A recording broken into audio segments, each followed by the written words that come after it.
Hi, welcome to A Friend Remembers, and I'm taking a break from JRPG games to look at some mobile gaming titles, and I'm going to start with the first one, Tomb Raider Reloaded. Now, this was a much hyped title a couple of years ago, back when the Tomb Raider franchise was in the hands of Square Enix, who have since sold the franchise on. It's now being handled and developed by completely different teams. Well, same teams but different owners, different publishers, different people making decisions about what to do with the franchise. This is the last hangover of Square Enix's influence on Lara Croft's career, and I don't think it's a brilliant one. Now, it's not structurally awful. There was a decent game buried beneath here. Now, it took a very long time between the initial announcement and final public release. I actually downloaded in the very early days some of the trial versions of the game, and I got to see it being developed from the very early versions. They've added a lot of content here, and I think the developers and the team behind it need to be applauded for the quantity and variety of the stuff they've crammed into this mobile title.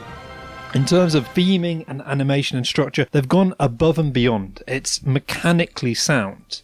The problem is, it's a mobile title. It's designed to be punishingly hard unless you hand over money to upgrade your character and give you unlocks so you can just breeze through the levels.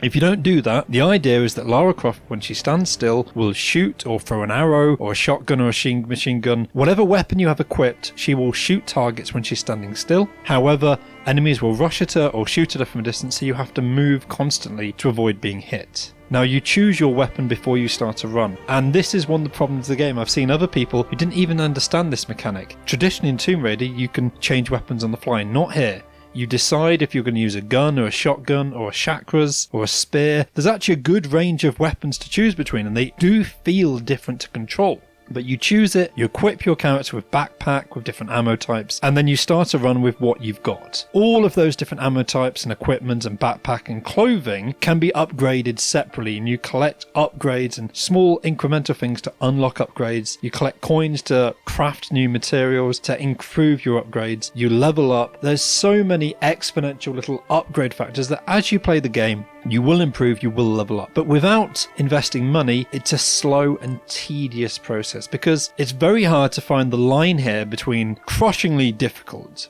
boringly easy, and tolerable gameplay. There is a line to be had, and I think for carefully well-managed game design, this can be, at its peak, an exhilarating experience.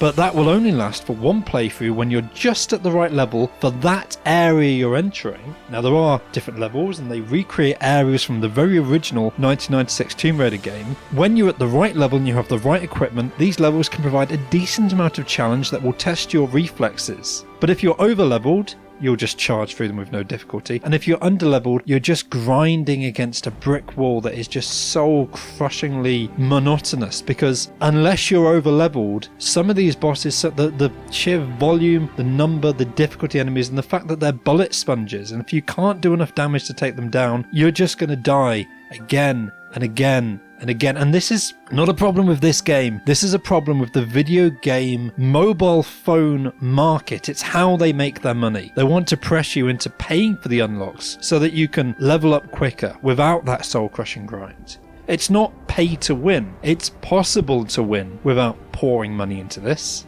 But why would you? It's not a fun experience. This game, Tomb Raider Reloaded, is the perfect example of quantity over quality. And that's no offense to the team. I think that at its core there is a decent game buried beneath all the potential for microtransactions here.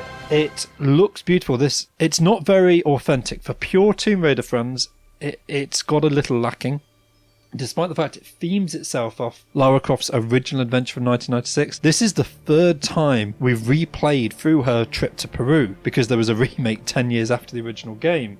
But it's got very little to do with that journey. It's being very inventive and creating new stuff. I almost wonder, would it have been better being an original adventure? Probably not. But to try and make that Peru trip more exciting, they've had to create indigenous tribesmen as an enemy type. Far more lizards, far more frogs, far more toads. They've created a load of stuff like a giant mechanical robot spider that will attack you as a boss at the end of the level. The bosses are actually quite interesting. There's some great design on here, but it's not representative of the Tomb Raider franchise. personally. I think different people have different takes on it. It's a good representation, though, of Lara Croft. She feels fun, she feels feisty, she feels dangerous. She's relatively smooth to control if you can get your head around the whole only shoots when standing still mechanic, but your patience with this is going to be really variable depending on how you approach these grind to win game mechanics. There are events and other things they offer you to try and help you upgrade faster. You can get special weapons which will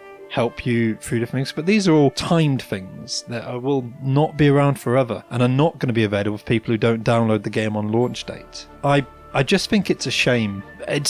However, it probably was inevitable. This is how mobile phone games work. I got more than a few tolerable hours of this while commuting. It's fun to dip into for short bursts, but as a package, as the last great hurrah for Square Enix's control over the Tomb Raider franchise, I can only hope the new owners do a far better job with looking after their intellectual property.